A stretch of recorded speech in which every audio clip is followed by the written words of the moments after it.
Welcome to episode 9 of the build series. I'm Corey Fields and today we're pouring all 3 driveways. But before the trucks show up, we're going to be talking about the most important part: grading, prep, and planning. If you want clean curb appeal and zero water issues, this is where it starts.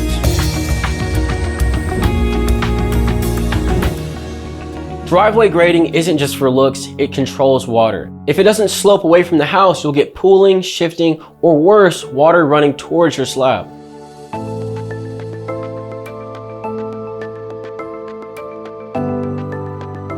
Once the grade is shaped, we compact the subbase. If you don't, your concrete will most likely crack a couple weeks after you pour. Think of it like setting tile without leveling the floor. Bad base equals bad finish. We don't just grade the driveways, we grade what's around it too, because water doesn't care where your slab stops. If you don't shape the rest of your yard, it'll pool in places that you don't want it to, like up against your house. We slope everything so water moves how it's supposed to, away from the build, not back into it. Concrete's only half the job, drainage is the other half, and that's where most people mess up. Once we've shaped the ground and locked in the slope, it's time to frame it up. Because it doesn't matter how perfect your grade is, if your forms aren't dialed, the concrete won't be either. Grading helps control the water, forms control the finish. You get both wrong, you just poured yourself into a problem. We form each driveway with 1x4s, locked in tight to hold the shape. Why 1x4s? Because this is a 4-inch pour. So the forms match the final slab thickness. And the slope, that's built right into the forms. If the form is off, the pour is off. There's no fixing that once the concrete hits the ground.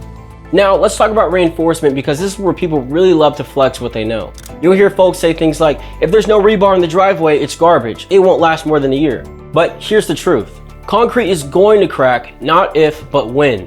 Why? Because it shrinks as it cures. It expands in heat and contracts in the cold.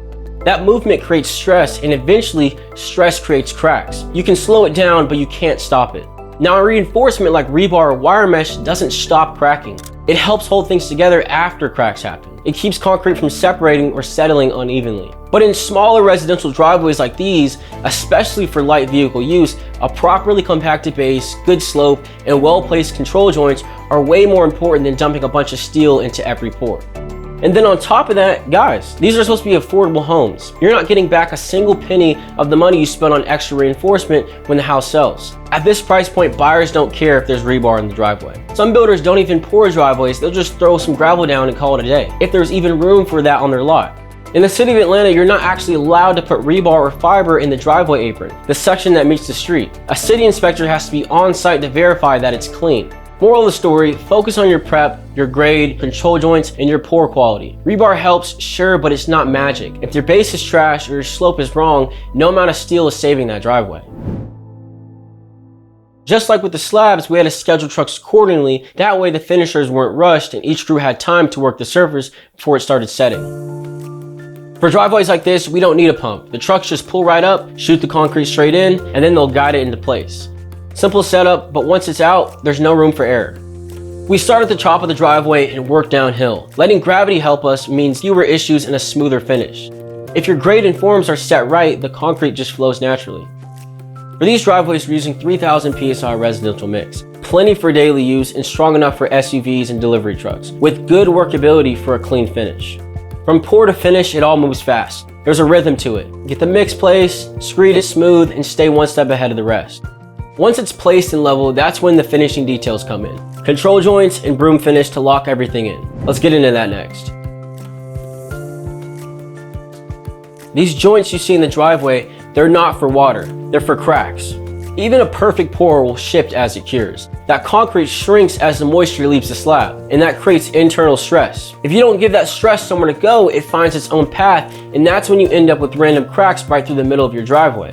That's why we tool in control joints while the concrete is still wet. That creates a weak point on purpose so the slab cracks in the joints and not out in the open where it looks like failure. It's not just about controlling the cracks, it's about keeping the slab clean, professional, and durable, especially in places as visible as the driveway. Too many people assume cracks mean bad concrete. That's not the case. Good finishing is about managing the movement, not preventing it completely. Once the concrete's placed, floated, and edged, they'll finish with a light broom texture. This does 2 things. First, it gives traction. On rainy days, icy mornings, any kind of slope or smooth finish becomes a hazard. You want grip especially on driveways where cars are pulling in and people are walking with groceries or kids. Second, it actually helps hide minor imperfections. Even a great slab has micro ridges and movement. A broom finish creates a uniform surface that hides those better than a slick trowel finish. It's a simple combo. Well-placed joints, clean edges, and a solid broom finish. That's how you get a driveway that looks good and lasts, especially on a build that's meant to move fast without cutting corners. Once the broom finish is done, the job's not over. Concrete might feel hard in 24 hours, but full strength, it takes time. We're talking up to 30 days to fully cure. We'll rope off every driveway and drop cones so nobody drives on it too early. A car on soft concrete can leave tire marks, cracks, and even shift the slab. Curing is where good driveways are made, or ruined. You can pour it perfect, finish it clean, but if you don't protect it during those first few days, you'll see damage down the line. Concrete's one of those trades where the difference between good and great comes down to experience. Anyone can pour a slab, but not everyone can finish one clean. A skilled crew knows how to read the mix, adjust the timing, and work with the slope. They'll catch things early, avoid overworking the surface, and leave you with edges, joints, and finishes that actually last. And in residential work, where every pour is right in front of the house, that finish is the first thing buyers see. Our concrete guys do it right every time. Clean edges, crisp broom lines, and a finish you don't have to second guess. They're consistent, dialed in, and take pride in their work. And that's it for the driveway pour. Grade shaped, form set, and all 3 driveways finished clean. Next up in episode 10, we're headed back inside to knock out the final interior finishes. This is where it really starts to feel like home, and buyers feel the difference the second they step inside. If you've been following the series, go ahead and hit subscribe, drop a like, and let me know what you guys think down in the comments. I'm Corey Fields, and thanks for watching episode 9 of the Build series. I'll see you guys in the next one.